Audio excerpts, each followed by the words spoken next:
Hi hello నమస్తే welcome back to our channel. Hi అండి, అందరూ ఎలా ఉన్నారు? ఇంకా ఒక్క రోజులో మనకి వినాయక చతుర్థి అయితే వస్తుంది కదండి. దానికి కావాల్సిన 21 రకాల పత్రి అనేది మేము హైదరాబాద్లో కూడా వర్షంలో వెళ్ళి మరి వీధి వీధి అంతా తిరిగి చాలా ఇష్టంతో కష్టపడి స్వామివారి పత్రి అయితే కలెక్ట్ చేసామండి. చాలామందికి తెలియదు కదా 21 పత్రి. నేనైతే చూపిస్తానండి, వీడియో స్కిప్ చేయకుండా చూడండి. ఫస్ట్ టైం ఎవరైనా మన ఛానల్ చూస్తుంటే ప్లీజ్ సబ్స్క్రైబ్ చేయండి, లైక్ చేయండి, షేర్ చేయండి. ముందుగా అయితే ఇప్పుడే మా ఇంటి దగ్గర నుంచి మేము స్టార్ట్ అయ్యామండి. చూశారు కదా, ఇక్కడికి అంటే ప్రతి గల్లీ అండి తిరుగుతూ వెళ్తుంటే మనకు అన్ని చెట్లు కనిపిస్తూ ఉంటాయన్నమాట. అక్కడ మనం కలెక్ట్ చేసుకోవచ్చు. ఇది ఉమ్మెత్త ఆకండి. ఉమ్మెత్త ఫ్లవర్ కూడా వస్తుంది, వైట్ కలర్, ఇట్లా కాయలు ఉంటాయి కదా, ఆ ఉమ్మెత్త అయితే కలెక్ట్ చేసుకోవాలి ఫస్ట్. ఆ తర్వాత గరిక అండి, కొంచెం నీట్గా ఫ్రెష్గా ఉన్న చోట చూసి శుభ్రంగా ఉన్న దగ్గర మనం గరిక అయితే కోసుకోవాలి. గరికలో 2 రకాలు ఉంటాయండి. ఒకటి తీగ గరిక ఉంటుంది, ఇంకోటి నార్మల్ గరిక ఉంటుంది. అవి 2 కూడా మనకి 2 రకాల పత్రి కిందకు వస్తాయి. ఇది నిమ్మ చెట్టు అండి. నెక్స్ట్ అయితే ఇది మాచిపత్రి అండి. మాచిపత్రి కూడా ఖచ్చితంగా మనకి పత్రిలో ఒకటి.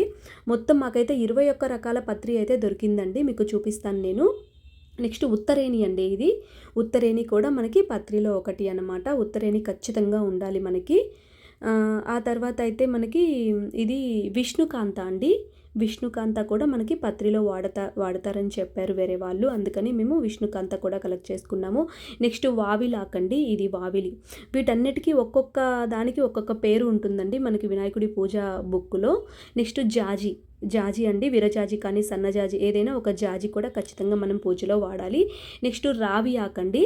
చూశారు కదా, రావి ఆకు కూడా మనం పూజలో పత్రిలో వాడతాము. ఒక్కొక్క పత్రికి ఒక్కొక్క నామం అయితే ఉంటుంది. ఆ నామం చదువుకుంటూ మనం స్వామివారి పాదాల దగ్గర పత్రి 21 రకాల పత్రి అనేది సమర్పించాలి. నెక్స్ట్ ఉసిరి అండి. పెద్ద ఉసిరికాయలు ఉంటాయి కదా, ఆ ఉసిరి అన్నమాట. చూశారు కదా. నెక్స్ట్ అయితే దీన్ని ఏమంటారంటే చెప్తాను, ఉండండి ఒక నిమిషం. నెక్స్ట్ ఇది మనకి కరవీర అంటారండి. దీన్ని కాయలు ఉంటాయి చూడండి, చిన్న చిన్నగా ఇలా కాయలు ఉన్నదాన్ని మనం కరవీర గన్నేరు అంటాము. ఇది ఒక రకం గన్నేరు అనమాట, అది కూడా ఖచ్చితంగా ఉంటుంది. నెక్స్ట్ రేగి ఆకండి. రేగి కాడు బదలి పత్రం అంటే రేగి ఆకు అనమాట. ఇట్లా ఒక్కొక్క నామం చదువుతూ మనం స్వామివారికి ఈ అనేది సమర్పించాలన్నమాట. నెక్స్ట్ జామ కూడా ఉంది అన్నారండి, అందుకే తెచ్చాను. ఇన్ కేస్ లేదు అంటే మనం నార్మల్గా వాడుకోవచ్చు. దానిమ్మ కూడా ఉంటుందండి ఖచ్చితంగా మనకి పత్రిలో దానిమ్మ. నెక్స్ట్ మనకి గన్నేరులో ఎర్ర గన్నేరు ఉంటుందండి. ఎర్ర కలర్ పుష్పాలు ఉంటాయి గన్నేరు. ఆ గన్నేరు కూడా మనకి పత్రిలో ఒకటి అనమాట. ఖచ్చితంగా దీన్ని కూడా మనం వాడతాం అనమాట పత్రికి. సో చూశారు కదా, మేము గొడుగు వేసుకొని వెళ్తున్నామండి, వర్షం బాగా పడుతుందన్నమాట. నెక్స్ట్ మారేడు దళం.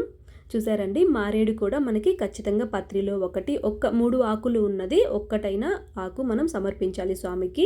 నెక్స్ట్ గన్నేరు అండి. గన్నేరులో మీకు తెల్ల గన్నేరు కానీ దొరికితే, ఇది జిల్లేడు అండి. మనకి తెల్ల జిల్లేడు కానీ దొరికిందంటే ఖచ్చితంగా తెల్ల జిల్లేడు తీసుకోండి, లేదంటే నార్మల్ అయినా పర్వాలేదు.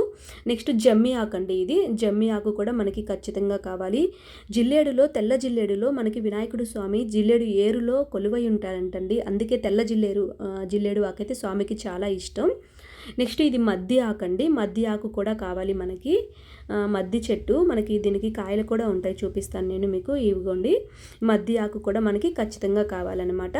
నెక్స్ట్ అలాగే తులసి అండి. తులసి ఆకు కూడా మనకి, తులసి అనేది వినాయకుడికి నార్మల్గా ఇష్టం ఉండదండి. మనం సంవత్సరంలో ఎప్పుడు కూడా మనం తులసి దళం అనేది వినాయకుడికి మనం సమర్పించము. ఒక్క వినాయక చవితి రోజు మాత్రమే పత్రిలో తులసి దళం కూడా ఖచ్చితంగా సమర్పిస్తాం. నెక్స్ట్ ఫైనల్గా మరువం అండి. మరువం కూడా మనకి పత్రిలో 21 అనమాట. 21 పత్రి మరువం కూడా చాలా ఖచ్చితంగా స్వామివారికి మనం దీన్ని యూజ్ చేస్తామన్నమాట. సో చూశారు కదండి, వినాయకుడికి ఎంతో ఇష్టమైన ఈ 21 పత్రి అనేది మీరు కూడా స్వామివారికి సమర్పించి పూజ చేసుకోండి. వీడియో నచ్చింటే సబ్స్క్రైబ్ చేయండి. Thank you for watching.